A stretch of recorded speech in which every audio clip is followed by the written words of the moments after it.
Gerai, tai gal pradėkime nuo to apskritai. Maisto technologija. Kodėl? Kiek jūs laiko jau esate maisto technologija ir ką ta specialybė reiškia? Todėl, kad labai ne virėjas, ne maisto kritikas, o maisto technologas. Nuo 10 klasės tikrai žinojau, kad savo gyvenimą siesiu su maistu. Jūs anksčiau sužinojot šitą? Nuo 6 metų. Tai aš nuo 10 klasės tikrai aiškiai žinojau, kad tik tai su maistu ir tikrai nenuvylė, nors atkalbinėjo, kad tai kaip medicina, labai sunku ir panašiai.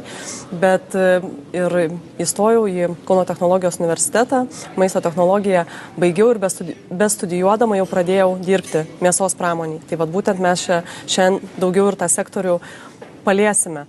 Ir aš esu netradicinė maisto technologija. Ką tai reiškia?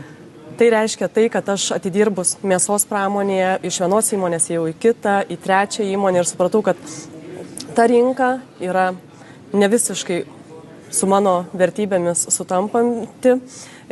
Tam tikri kokybiniai klausimai, ta prasme, maisto technologas, maisto pramoniai šiai dienai yra tas, kuriam yra užduota užduotis pagaminti iš tam tikrų žaliavų, nebūtinai pačių kokybiškiausių, pigiausią produktą, kad gautume didžiausią pelną.